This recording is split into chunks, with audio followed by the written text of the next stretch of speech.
The most dangerous mafia boss in the city orders the shy waitress to translate a document in a rare language, not knowing she's a genius. When he hears her voice, he falls in love with her instantly. Listen, ladies, drop a like and subscribe to join our growing family. What we have here isn't just a channel, it's a movement. The biggest romance community on YouTube, and you're part of something special. The smell of garlic and fear. Now that's a combination you don't forget. And let me tell you, both were thick in the air at Bella Notte that Tuesday night. Elena Hartley's hands trembled as she balanced the tray of untouched Chianti. Table 12, the corner booth, the one every server pretended not to see. 3 men sat there like statues carved from violence, their expensive suits doing nothing to hide what they really were. But it was the 4th man, the one who'd arrived 10 minutes ago, that made the entire restaurant hold its breath. Vincent Castellano. 45 years old, silver threading through his dark hair, and a reputation that made grown men weep. The kind of man who didn't raise his voice because he never had to. This city belonged to him, and everyone knew it. You. His voice cut through the murmur of forced conversation. Waitress. Elena's heart slammed against her ribs. She'd worked at Bella Notte for 3 years, kept her head down, stayed invisible. That was the survival strategy in this neighborhood. But apparently, her time was up. She approached the table, eyes fixed on her shoes. Smart girl, mostly. Sir? Her voice came out barely above a whisper. Vincent slid a document across the table. The paper was old, yellowed with age, covered in strange symbols that made her stomach flip. She'd seen this writing before. In her university days, when she'd been obsessed with dead languages, back when she thought she'd become a professor instead of this. Read it, Vincent commanded. One of his men, Carlo, built like a tank and twice as subtle, leaned forward. Boss, she's just a... Vincent's hand moved maybe an inch, just an inch. Carlo's mouth snapped shut like he'd been slapped. I said read it. Vincent's eyes, dark, dangerous, assessing, locked onto Elena. Out loud. Now here's where most people would have stammered, made excuses, maybe fainted. And honey, I wouldn't have blamed her. But Elena Hartley had a secret. See this scared little waitress hiding behind her order pad? She had a 170 IQ and spoke 14 languages, including several that were supposed to be extinct. She'd just never told anyone. Genius doesn't pay the rent in this part of town. Survival does. Her fingers touched the document. Old Aramaic. 15th century, if she wasn't mistaken. A contract of some kind. She scanned the first few lines and, oh, this was not good. This was very not good. It's a blood oath, she said, her voice still quiet but clearer now. Written in Old Aramaic circa 1440s, probably Syrian dialect, it says... She stopped, looked up. Vincent Castellano was staring at her like she'd just performed a magic trick. But it wasn't suspicion in his eyes. It was something else, something that made her skin prickle with a different kind of danger. Keep going, he said, and his voice had changed. Softer, almost. Hungry. I want to hear every word. As Elena began to translate, her voice gaining confidence with each ancient phrase, she didn't notice the way Vincent's fingers tightened on his glass. Didn't see the way his 3 men exchanged confused glances. Didn't understand that she'd just done something very, very stupid. She'd made Vincent Castellano interested. And interest from a man like him? That was more dangerous than fear. Let me tell you something about powerful men. They're used to getting what they want. And when they can't have it, well, that's when things get interesting. Vincent hadn't moved, hadn't blinked. For 10 full minutes, he sat there listening to Elena translate a document that his people had been trying to decipher for 6 months. Her voice, soft, melodic, careful with each syllable, wrapped around the ancient words like they were poetry instead of a contract written in blood and violence. When she finished, the silence in the corner booth was absolute. Where did you learn that? Vincent asked. His men knew that tone. It was the voice he used right before someone's life changed forever. Sometimes for better. Usually for worse. Elena's survival instincts screamed at her to lie, but her mouth, traitor that it was, told the truth. University. I studied linguistics before. She trailed off, gesturing vaguely at her server's apron like it explained everything. In this neighborhood, it did. Before what? Vincent pressed. Before my father got sick. The words came out flat, practiced. Medical bills, student loans, life. She managed a weak smile. Turns out dead languages don't pay well. Vincent's expression didn't change, but something flickered in his eyes. Recognition, maybe, or calculation. With men like him, it was hard to tell the difference. Marco, the youngest of Vincent's 3 men, leaned in. "Boss, you want me to—" "No." Vincent cut him off. Then, to Elena, "What else can you read?" "Sir, What else?" And here's where Elena made her second mistake of the night. She answered honestly. 14 languages, modern and ancient, including 3 that are supposedly extinct. She didn't mention the photographic memory or the way she could decode patterns in her sleep. Some cards you kept close. Vincent nodded slowly, like she'd just confirmed something he'd suspected. "You're going to translate something else for me." Not a question, a statement of fact. "I really should get back to—" Elena started. "Tomorrow, 3 p.m., Castellano Import and Export, Dock Street." He slid a business card across the table. Heavy stock, embossed, probably cost more than her weekly paycheck. "Don't be late." Elena stared at the card like it might bite her. It might. "Mr. Castellano, I work tomorrow. I can't—" Carlo shifted in his seat, cracking his knuckles. The universal language of intimidation. But before he could open his mouth, Vincent raised one finger. "Just one." Carlo froze mid-threat, looking suddenly like a scolded child, which would have been funny if it wasn't absolutely terrifying. "Gentlemen," Vincent said, his voice dropping to a register that made the temperature in the room plummet. "Miss Hartley is not to be bothered. Not by you, not by anyone. Is that clear?" The 3 men nodded like bobbleheads in an earthquake. Vincent turned back to Elena, and when he spoke again, his voice was different. Almost. Gentle? No, that couldn't be right. Men like Vincent Castellano didn't do gentle. "I'll make it worth your time," he said. "Name your price." Elena's brain short-circuited. Name her price? To one of the most dangerous men in the city? She couldn't possibly. $5,000, she blurted out. Then, because apparently she had a death wish. Per document. The entire table went silent. Even the ambient restaurant noise seemed to die. Elena immediately wanted to take it back to apologize to... Vincent smiled. Actually smiled. And somehow, that was more terrifying than his blank expression had been. "Done," he said. Then he stood, buttoned his jacket, and looked at his men. "Pay for dinner. Leave a generous tip." As Vincent walked toward the exit, he paused next to Elena. She could smell his cologne. Expensive, subtle, the kind that probably cost more than her car. "Elena Hartley," he said softly, testing her name like he was tasting wine. "Tomorrow, 3 p.m. Don't make me come find you." And then he was gone, leaving Elena standing there with a business card that felt like it weighed 1,000 pounds, and the distinct sensation that her nice, quiet, invisible life had just exploded into 1,000,000 pieces. Honey, she had no idea how right she was. So here's the thing about bad decisions. They usually don't feel bad when you're making them. They feel inevitable. Like gravity. Like you never really had a choice to begin with. Elena stood outside Castellano Import and Export at 2:55 p.m., staring up at the building like it might offer some last-minute escape route. It didn't. 3 stories of brick and tinted windows, the kind of place that looked legitimate on paper, but everyone knew better. The kind of place where things happened that never made it to police reports. She could turn around. Should turn around. Walk away and pretend last night never happened. But that $5,000 kept whispering in her ear like the devil on her shoulder. $5,000. Her father's medication cost $1,800 a month. The hospital payment plan was another $600. Then there was rent, utilities, food. "You gonna stand out here all day? Or you gonna come in?" Elena jumped. Carlo, tank-like Carlo from last night, stood in the doorway, arms crossed. In daylight, he looked even more intimidating. Also younger than she'd thought.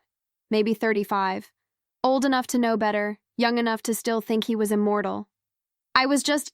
Elena started. Yeah. Everyone gets cold feet their first time. Boss is waiting. 4th floor. The building interior was surprisingly nice. No bloodstains on the carpet, no suspicious sounds from behind closed doors. Just a regular office building, complete with a bored-looking receptionist and elevator music that made Elena want to claw her eardrums out. The fourth floor, however, was different. One door, one room. And when Carlo opened it, Elena's breath caught. It wasn't an office, it was a library. Floor-to-ceiling bookshelves lined every wall, filled with volumes that looked older than the country itself. A massive oak desk dominated the center, and behind it sat Vincent Castellano, reading something that looked suspiciously like poetry. "Miss Hartley," he said without looking up. "On time. I appreciate punctuality. Now here's where I need you to pay attention, because this is where everything starts to shift." Vincent closed his book, Dante's Inferno, original Italian, because of course it was, and looked at Elena, really looked at her. Not the way men usually looked at her, like she was scenery. He looked at her like she was a puzzle he couldn't quite solve. "I have 17 documents," he said, "all in languages my people can't identify. You translate them, I pay you $5,000 per document. That's $85,000. He paused. "Enough to solve your problems?" Elena's mouth went dry. He'd looked into her. Of course he had. Probably knew everything by now. Her father's cancer, her student debt, her checking account balance down to the penny. "Why me?" she asked, because apparently fear had killed her self-preservation instinct. "You could hire a university professor, someone with credentials." Vincent stood, walked around the desk. He moved like a predator, smooth, controlled, dangerous. University professors ask questions. They have colleagues, oversight, ethics boards. He stopped 3 feet from her, close enough to be intimate, far enough to be respectful. "You, Elena Hartley, have something more valuable than credentials. You have nothing to lose." Wrong, she thought. I have everything to lose. But she didn't say it. Instead, she heard herself say, "When do I start?" Vincent's smile was brief, barely there. But she saw it. Now. He gestured to a table Elena hadn't noticed. 17 documents, each in a protective sleeve, each covered in scripts and symbols that made her academic heart sing and her survival instincts scream. As she sat down and pulled the first document toward her, she felt Vincent's presence behind her. Not threatening, just there, watching. "Miss Hartley," he said softly, and his voice did that thing again. That low, smooth thing that made her skin prickle. "I find myself curious about you." Elena forced herself to focus on the document. Old Norse, 10th century, a trade agreement. "There's nothing curious about me, Mr. Castellano. I'm very boring." "You speak 14 languages. You have a photographic memory. Yes, I can tell. And you're working as a waitress in my neighborhood when you could be teaching at Yale." He leaned closer, not touching, just close enough that she could feel his warmth. "That's not boring. That's survival. And I respect survival." Elena's hand stilled on the document. "What do you want from me? Right now?" Vincent moved away, giving her space. "I want you to translate. After that." He paused. "We'll see. Here's what they don't tell you about dangerous men. Sometimes the most dangerous thing about them is how human they can seem." Elena had been translating for 2 hours when Vincent spoke again.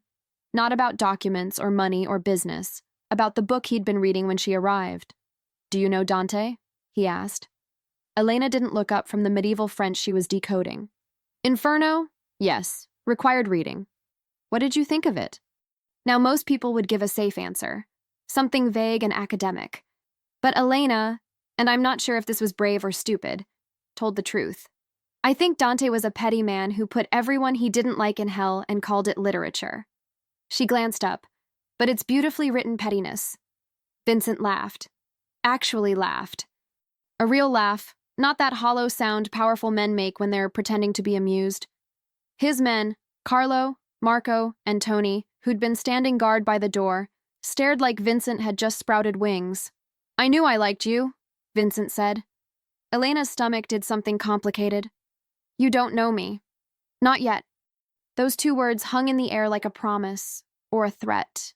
With Vincent, they might be the same thing. Elena finished the French document, a letter actually, from a smuggler to his partner, detailing routes through 1600s Paris. She handed it to Vincent with her translation notes. He read her handwriting, his expression unreadable. "Your penmanship is exceptional." "Catholic school," Elena said. The nuns were serious about cursive. Were they serious about anything else? Guilt. They were very serious about guilt. Another laugh, Smaller this time, but genuine. Vincent set down the translation and looked at her with an expression she couldn't quite identify. Have you eaten today? Elena blinked. Of all the questions she'd expected, that wasn't one of them. What? Food? Have you eaten? He checked his watch. It's after 6. You've been working for 3 hours. I'm fine. I can finish. Vincent made a gesture. Marco disappeared and returned 5 minutes later with takeout containers that smelled like heaven. Real Italian food, the kind that cost more than Elena's weekly grocery budget. Eat, Vincent commanded, but his voice was gentle. You'll work better with food. And here's where things got weird. Vincent Castellano, the man who supposedly once made someone disappear for looking at him wrong, sat across from Elena and ate pasta while asking her about her father's condition. Not in a threatening way, in a genuinely curious way. Multiple myeloma, Elena found herself saying. Stage 3. The treatment is expensive but working. He's got maybe 5 good years if we can keep up with the medication. That's why you took the job at Bellinot. That's why I took a lot of jobs. Elena stabbed her rigatoni. Turns out genius doesn't pay the bills. Vincent studied her. You resent it. The intelligence. No one had ever said that to her before. No one had ever seen it. But he had, somehow. Sometimes, she admitted. It's lonely. People either hate you for being smarter or expect you to fix everything. There's no in-between. I understand that, Vincent said quietly. Power is the same way. Elena looked at him, really looked at him, and saw something she hadn't expected. Tiredness, loneliness, the weight of being who he was, what he was. For just a moment, he wasn't Vincent Castellano, crime lord. He was just a man who'd been wearing a mask for so long he couldn't remember his real face. Then Carlo's phone buzzed. The moment shattered. Vincent's expression hardened. What is it? Carlo's face had gone pale. Boss, we have a problem. The Bratva. They know about the documents. Elena's blood went cold. Even she knew about the Bratva, the Russian syndicate that had been trying to move into Vincent's territory for 2 years. Violent. Ruthless. They made Vincent look like a choir boy. How? Vincent's voice could have frozen vodka. They grabbed Polly outside his apartment, made him talk. Vincent stood, his entire demeanor shifting. The man who'd been laughing about Dante was gone. In his place stood something else. Something that reminded Elena why people were afraid of him. Lock down the building, Vincent ordered. No one in or out. Double the guards on. He stopped, looked at Elena. And for the first time since she'd met him, she saw something that might have been fear cross his face. They know about her, Carlo said quietly. Polly saw her come in today. The Bratva know you have a translator. The words landed like a punch. Elena stood up so fast her chair fell over. What does that mean? What? Vincent crossed to her in 2 strides. It means you're in danger. They'll want to know what you've learned, what you can tell them. But I don't. Doesn't matter what's true. Matters what they think. Vincent pulled out his phone, started making calls. Carlo, take her to the safe house on— No! The word came out of Elena's mouth before she could stop it. I'm not going anywhere with him. I don't know you people. I'm calling the police. Vincent's hand covered hers before she could reach her phone. The police can't protect you from them. I can. You? Elena's laugh was slightly hysterical. You're the reason I'm in danger. Yes, Vincent said simply. And that's why I'm getting you out. So let me tell you about choices. The real kind. Not the pretty ones they write about in books. Real choices don't come with time to think or pros and cons lists. They come at you like freight trains, and you either jump or get flattened. Elena jumped. 15 minutes later, she was in the back of a black SUV with bulletproof windows, watching the city blur past while Carlo drove like he was auditioning for Fast and Furious, Mafia Edition. Vincent sat beside her, phone pressed to his ear, speaking rapid Italian that Elena could understand perfectly, but pretended not to. Yes, full detail. I don't care what it costs. Her father, too. Get him moved to the private facility on Rosewood. Tonight. A pause. Because I said so. Elena's head snapped toward him. What did you just say? Vincent lowered the phone. Your father is being moved to a secure medical facility. Better care, same treatment, no cost to you. I didn't ask you to. You didn't have to. And there it was, that thing she'd been trying not to acknowledge. Vincent Castellano wasn't just protecting an asset, he was protecting her. Personally, specifically. The way his eyes had tracked her all afternoon. The way his voice changed when he spoke to her versus everyone else. The way he'd looked when he realized she was in danger. Oh, honey, this man was falling. Hard, fast, and probably against every instinct of self-preservation he'd ever had. The safe house turned out to be a penthouse apartment in a building Elena couldn't afford to look at, let alone enter. Top floor, 3 bedrooms, views that belonged in magazines, and enough security to guard a small country. You'll stay here until it's safe, Vincent said, watching his men sweep the apartment for the 3rd time, even though he'd had it secured for 2 years, specifically for situations like this. Elena stood in the living room, arms crossed, trying to process how her life had become an episode of The Sopranos. Define safe. When the Bratva are no longer a threat. And how long will that take? Vincent's jaw tightened. As long as it takes. I have a job, a father who needs me. I can't just disappear. Your job has been handled. You're on paid leave. Your father is being cared for. Vincent stepped closer. Elena, these people will torture you for information and kill you when they're done. Do you understand that? She did. God help her, she did, and it terrified her. Why do you care? The question came out smaller than she'd intended. You barely know me. Vincent was quiet for a long moment. Then, yesterday morning, I woke up the same way I've woken up every day for 15 years, knowing exactly who I am, what I do, what I'm capable of. He looked at her, and his eyes, those dark, dangerous eyes, held something raw. Then I heard you speak, your voice reading those ancient words like they were poetry, like they mattered, like you could see beauty in something covered in blood and violence. He paused, and for the first time in 15 years, I wanted something I couldn't take. Elena's breath caught. Vincent, you asked why I care. That's why. He turned away, giving her space. Get some rest. There are clothes in the bedroom, food in the kitchen. My men are outside if you need anything. Where are you going? To make sure the people who threatened you regret their life choices. And just like that, he was gone, leaving Elena alone in a luxury apartment she hadn't asked for, protected by men she didn't trust, from enemies she'd never met, all because she'd been stupid enough to show off her linguistic skills to the most dangerous man in the city. She should have been terrified. She was terrified. But underneath the fear was something else, something that made her stomach flip when she replayed Vincent's words. I wanted something I couldn't take. Elena walked to the window, looked out at the city lights. Somewhere out there, Vincent Castellano was doing God knows what to protect her, a woman he barely knew, a waitress who'd translated a few documents. Except that wasn't true, was it? He hadn't protected the waitress. He'd protected her. Elena, the woman who'd made him laugh, who'd called Dante petty, who'd been vulnerable enough to talk about her father. This is insane, she whispered to her reflection. Her reflection, unhelpfully, didn't disagree. 24 hours. That's how long it took for Elena's world to completely reorganize itself. Her father was settled in the Rosewood facility, getting better care than she'd ever been able to afford. Her boss at Bellanota had called surprisingly supportive, telling her to take all the time she needed. And Vincent's men had moved her essential belongings to the penthouse while she slept, which should have been creepy but felt oddly considerate. Elena woke up to sunlight streaming through floor-to-ceiling windows and the smell of fresh coffee. She padded into the kitchen to find Vincent sitting at the island, reading a newspaper like this was perfectly normal. How did you get in? She asked, sleep-rough voice making the question sound less demanding than intended. I own the building.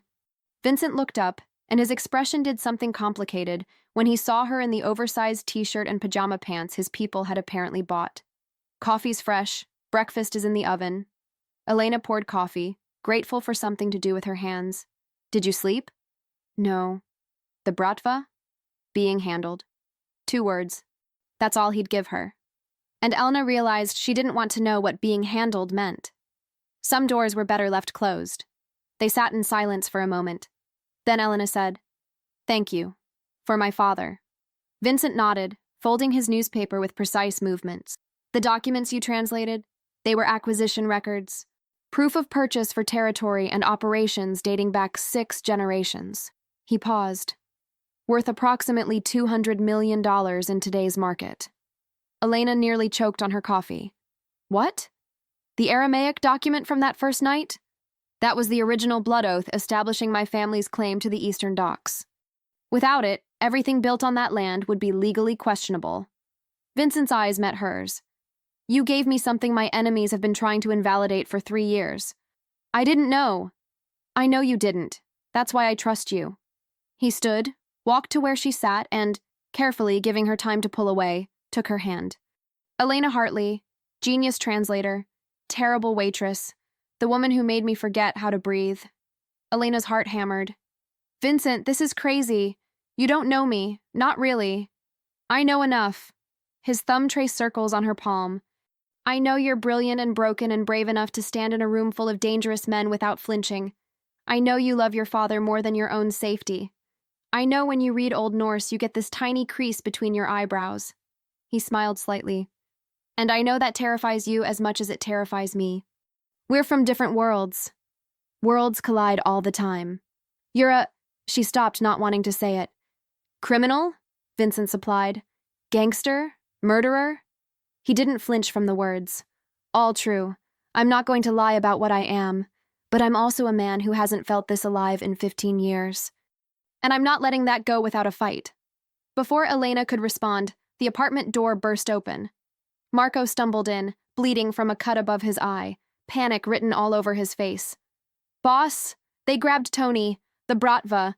They want to trade, the translator for Tony's life. 2 hours, Pier 17. Vincent's entire body went rigid. When he spoke, his voice was pure ice.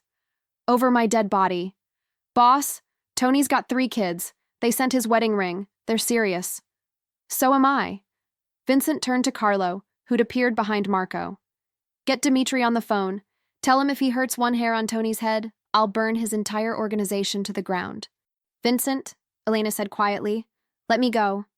Every person in the room froze. Vincent turned to her slowly, like he couldn't possibly have heard right. What? I'll go. Trade myself for Tony. Once he's safe? No. The word came out sharp, absolute. Not happening. He has children. I don't care. Vincent's shout made everyone flinch. Then, softer, more dangerous. You think I'm letting you walk into a death trap? You think I'm trading your life for anyone's? No. Find another way. Elena stood, walked to him, put her hand on his arm, felt him trembling with fury and fear. You said you wanted something you couldn't take. This is me giving it to you. Trust me to survive this. Elena, do you trust me? She held his gaze. You're brilliant, broken, brave translator. Do you trust me to handle this? Vincent looked at her like she was both salvation and damnation. Then, so quietly she almost didn't hear. Yes. Then listen carefully, Elena said, her voice steady even as her heart raced. Because I have a plan. And it's going to require you to do something very difficult. What? Let me be smarter than everyone else in the room. Here's what you need to understand about genius. It's not just knowing things. It's seeing patterns where others see chaos. And Elena Hartley?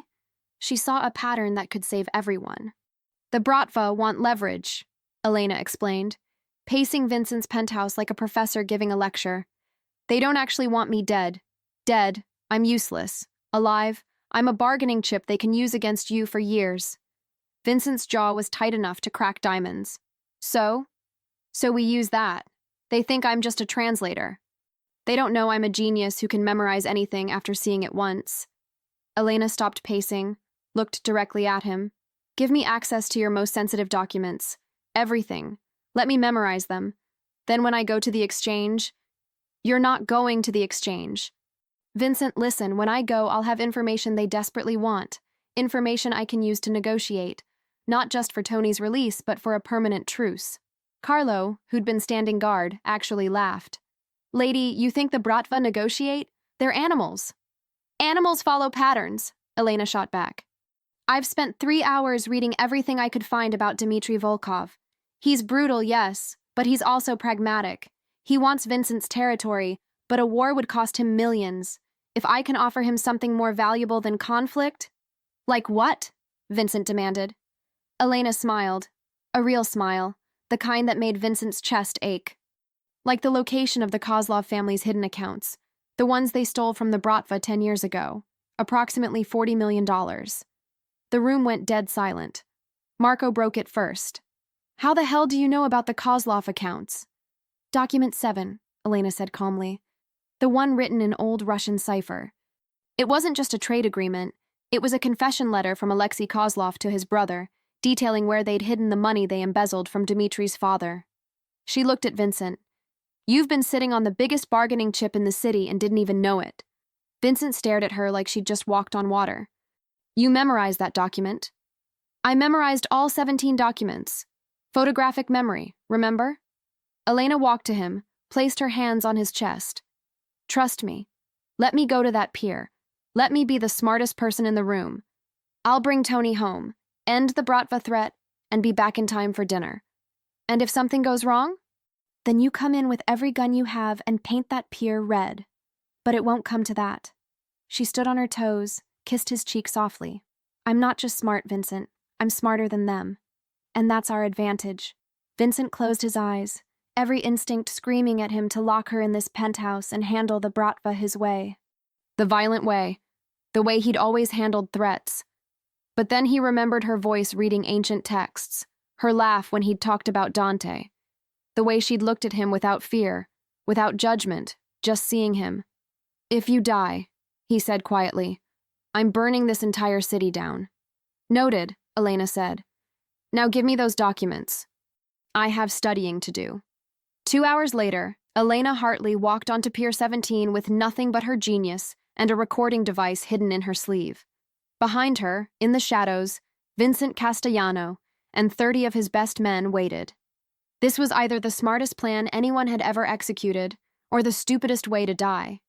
Elena was betting on smart. Dmitry Volkov was exactly what Elena expected.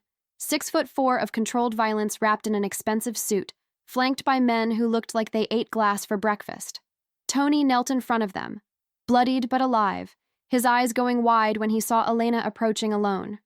The translator, Dmitry said in accented English, his voice like gravel.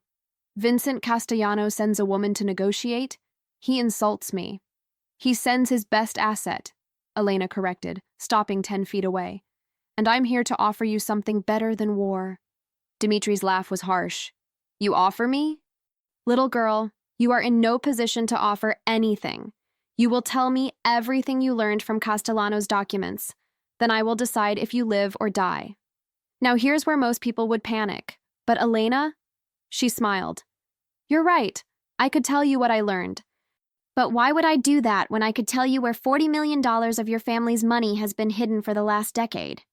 The change in Dmitry was instant. What did you say? The Kozlov accounts, the ones Alexei and Boris stole from your father before they disappeared. I know where they are. Every account number, every offshore location, every access code. Elena's voice was steady. Information worth far more than whatever territory you're fighting over with Vincent. One of Dmitry's men moved forward, but Dmitry stopped him with a raised hand. You lie. Test me. Account number BZ4477, KMN, Cayman Islands, First Caribbean Bank. Approximately $12 million. Want me to keep going? Dmitry's eyes narrowed. How do you know this? Because I'm very good at my job, and because one of the documents I translated was Alexei Kozlov's confession letter to his brother. He detailed everything before the cancer took him. Elena took a step closer. I can give you all of it. Every account, every password. $40 million returned to the Bratva, no questions asked. In exchange for what? Tony's life, safe passage for me, and a permanent truce with Vincent Castellano. No more territorial disputes, no more threats. You get your family's money back, Vincent keeps his operations, and everyone profits. Dmitry studied her like she was a particularly interesting bug. And why would Castellano agree to this?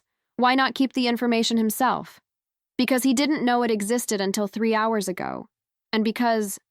Elena paused, choosing her words carefully. Because he's smart enough to know that peace is more profitable than war. Especially when the peace is guaranteed by the Bratva's gratitude. It was a gamble. A huge gamble. But Elena had studied Dimitri's history, his patterns, his decision-making process. He was brutal, yes, but he was also practical. A businessman first, a gangster second. Dimitri turned to one of his men, spoke rapid Russian. Elena understood every word. Check the account, now. 2 minutes of tense silence. Then the man nodded. It's real, boss. 12 million, exactly as she said. Dimitri looked back at Elena with new respect. You have balls, translator. Stupid, perhaps, but balls. He gestured to Tony. Take him. Give me the rest of the information. Not until he's safe with Vincent's men. You don't make demands here. I do when I'm the only person who knows the full list. Elena held her ground. Tony walks to safety. I verify he's clear. Then you get everything. That's the deal. For a moment, she thought Dimitri would refuse. Thought this whole brilliant plan would end with a bullet. Then he laughed. Actually, laughed. Castellano found himself a queen, I see. Fine, release him. They cut Tony's bonds. He stumbled to his feet, looked at Elena with a mixture of gratitude and terror. Miss Hartley, don't... Go, Elena said softly. Your kids need you. Tony ran toward the shadows where Vincent's men waited. Elena watched until she saw him reach safety, saw the thumbs-up signal from Carlo. Then she turned back to Dimitri and recited, from memory, 14 account numbers, 12 offshore locations, and enough access codes to make the Bratva whole again. When she finished, Dimitri stared at her in genuine awe. You memorized all of that? I memorized everything, Elena said. It's my gift, and my curse. Dimitri nodded slowly. We have deal. Truce with Castellano. You and his people are untouchable. Then, surprisingly, he smiled. Tell Vincent he is lucky man. Woman like you? Worth more than territory. As Elena walked back toward the shadows, her legs shaking with delayed adrenaline, she heard Vincent's voice in her earpiece. I'm going to kiss you until you forget your own name. Elena smiled. Good luck with that. Photographic memory, remember? They say revenge is a dish best served cold. But gratitude? That's something else entirely. And Vincent Castellano was very, very grateful. The moment Elena was clear of the pier, Vincent materialized from the shadows like some avenging angel and pulled her into his arms so hard she couldn't breathe. Didn't care. She was alive, Tony was safe, and the Bratva had their money back. Mission accomplished. Don't ever do that again, Vincent breathed against her hair. Do what? Save everyone? Terrify me. Elena pulled back enough to see his face. His hands were shaking. Vincent Castellano, the man who'd stared down rival gangs and corrupt politicians without flinching, was shaking because of her. I told you I had a plan. Your plan involved standing 10 feet from a man who kills people for sport. My plan worked. Vincent laughed, short and sharp. You're insane. Brilliant, but insane. Then he kissed her. Not gentle, not careful, like a drowning man finding air. And Elena, genius Elena, who always thought 3 steps ahead, stopped thinking entirely. When they finally broke apart, Carlo cleared his throat loudly. Boss? Maybe save the romance for when we're not standing in an active crime scene? Vincent didn't even look at him. Take Tony home to his family, pay his hospital bills. And Carlo? Yeah, boss. Give yourself a raise. You earned it tonight. Back at the penthouse, Elena finally let herself collapse on the couch, adrenaline crash hitting hard.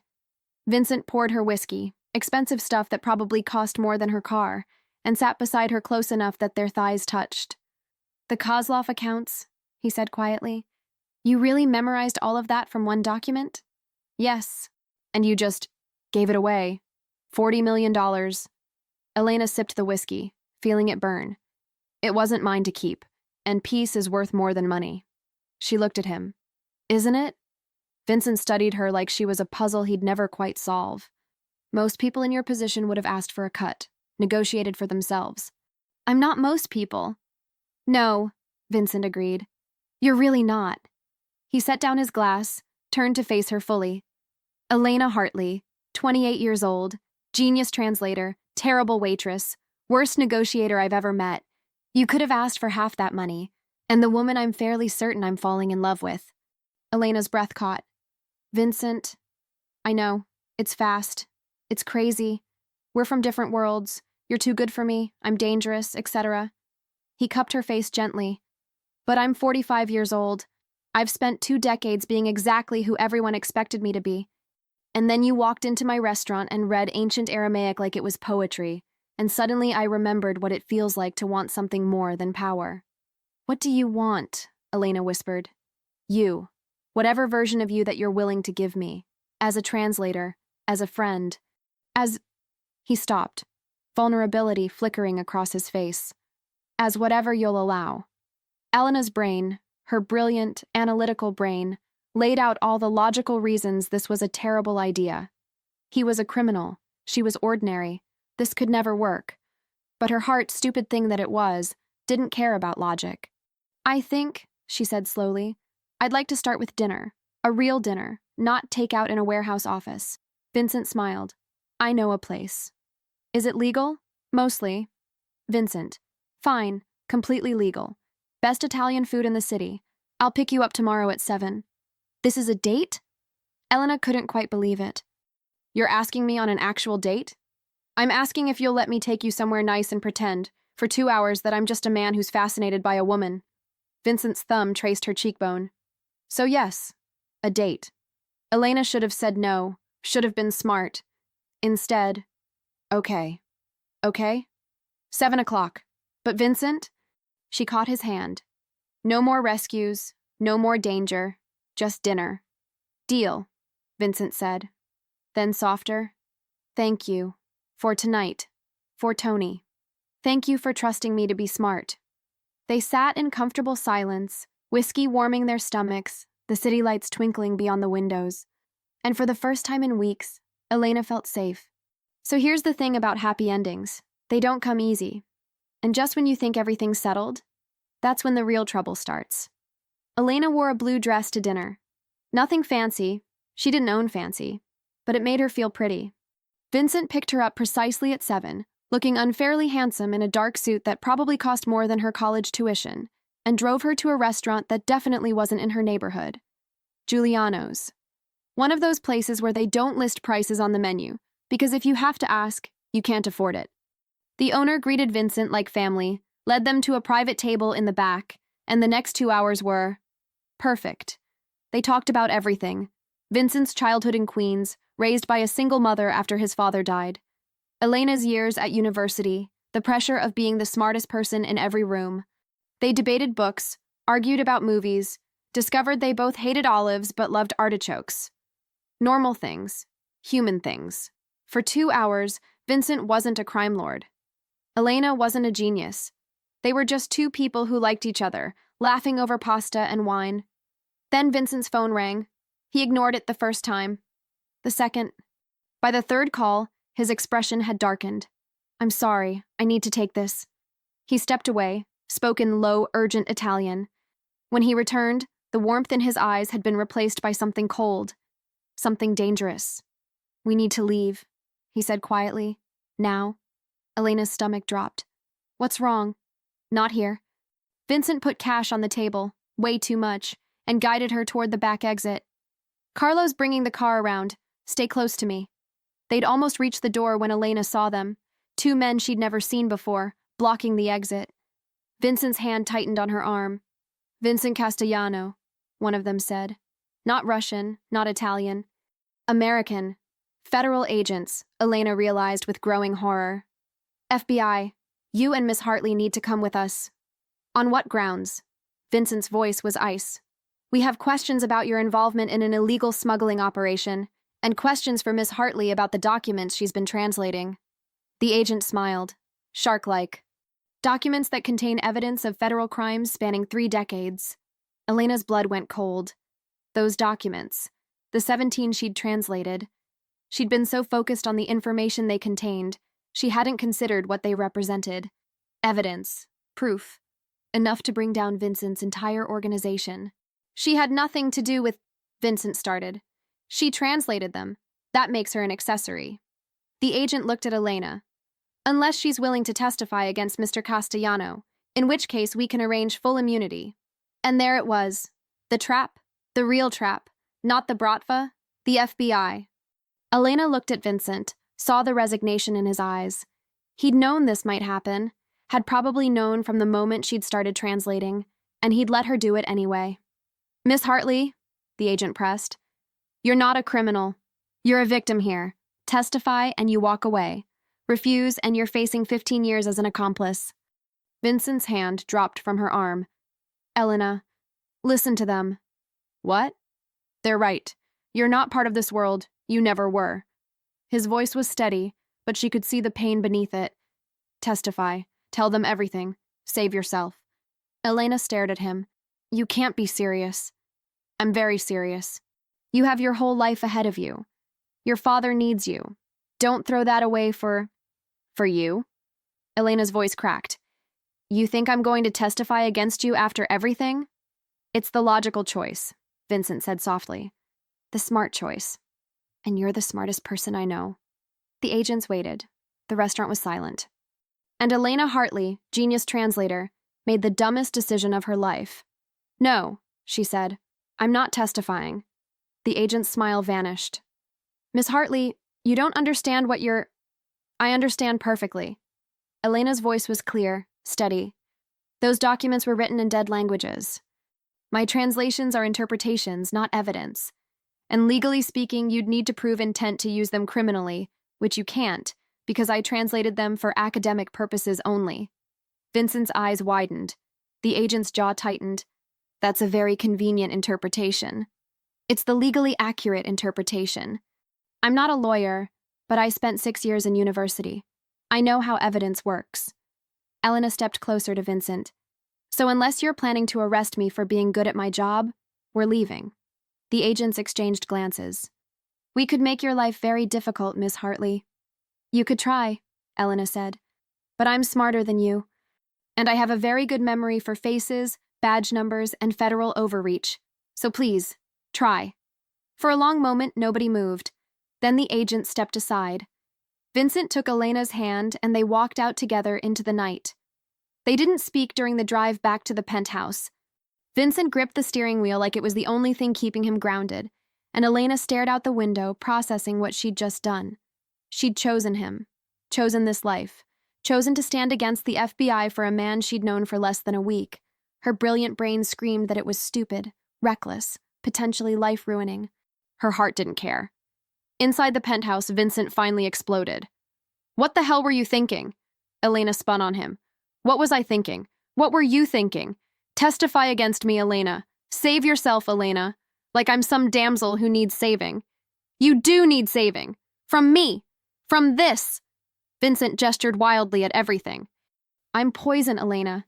Everything I touch turns to—" "Stop it," Elena cut him off. "Stop acting like you're some villain in a story. You're just a man who made choices, complicated choices. And I'm a woman who chose to stand beside you. Deal with it. You'll regret it. Maybe, but it's my choice to make." Vincent stared at her, chest heaving. "You could have walked away, had a normal life. Why didn't you?" "Because normal is overrated," Elena said. "And because when I look at you, I don't see a criminal. I see a man who protected me when he didn't have to, who trusted me when everyone else underestimated me, who looked at me like I was someone worth knowing, not just a brain to be used." She stepped closer. "You see me, Vincent? Really see me, and that's rarer than you think." Vincent's control cracked. He crossed to her in 2 strides, cupped her face, kissed her like she was oxygen. "You're going to destroy me," he breathed against her lips. "Good," Elena whispered back. "Destroy me too." What happened next was inevitable. Necessary. 2 people who'd been circling each other, fighting attraction, finally giving in. They stumbled toward the bedroom, clothes discarded like arguments, and the city lights witnessed what words couldn't express. Later, much later, they lay tangled in sheets, Vincent tracing lazy patterns on Elena's shoulder. "The FBI won't stop," he said quietly. "They'll keep digging, find other ways to come at us." "Let them dig," Elena said. "I'm good at hiding information in plain sight." Vincent laughed softly. "My genius translator." "Your genius accomplice, apparently." Elena propped herself up on one elbow. "So what now? Do I get a cool nickname? Join the family business officially?" "Elena, I'm joking, mostly." She traced the scar on his chest. Old wound, old story. But seriously, what happens now? Vincent was quiet for a moment. Now? Now I make you legitimate. Set up a consulting business for you. High-end translation services, completely legal. You translate for my businesses, yes, but also for others. Museums, universities, auction houses. Build you a reputation that's untouchable. You've been planning this since the moment you stood up to the FBI. Vincent kissed her forehead. I protect what's mine, Elena. And you, God help us both, are mine now. Possessive much? Completely. Elena should have been annoyed, should have given him a feminist lecture about agency and independence. Instead, she smiled. Good, because you're mine too, and I don't share. They fell asleep like that, wrapped around each other, both knowing that tomorrow would bring new problems, new dangers, new complications. But tonight they had this. Each other. The peace that comes after choosing to jump instead of standing on the edge forever. Sometimes the smartest thing you can do is be a little bit stupid. 3 months later, Elena's translation consulting business was thriving. Turns out, when you're brilliant and connected to the most powerful man in the city, clients line up. She'd translated for the Metropolitan Museum, 3 universities, and, ironically, the FBI's cold case division. Legal, legitimate, untouchable. Her father's cancer was in remission. Vincent had made sure he had the best care money could buy, and the old man had even started joking about having a connected daughter. He didn't ask questions. Smart man. The Bratva kept their word. No more territorial disputes. Dmitri even sent a bottle of expensive vodka as a Christmas gift, with a note, to the translator who saved 2 families from war. Elena kept it on her shelf like a trophy, but the real victory, the quiet moments, like now, sitting in Vincent's library, their library, he insisted, translating a 16th century manuscript while Vincent read beside her, his hand resting on her knee like an anchor. Comfortable, easy. Home. What are you smiling about? Vincent asked without looking up from his book. Nothing, just this. Elena gestured at the room, at them. Never thought I'd end up here. In a library? With you. She set down her pen, turned to face him. With a life that makes sense in the weirdest possible way. Vincent closed his book, Dante again, always Dante, and pulled her onto his lap. Any regrets? About choosing you over the FBI? About becoming that translator who works for Castellano?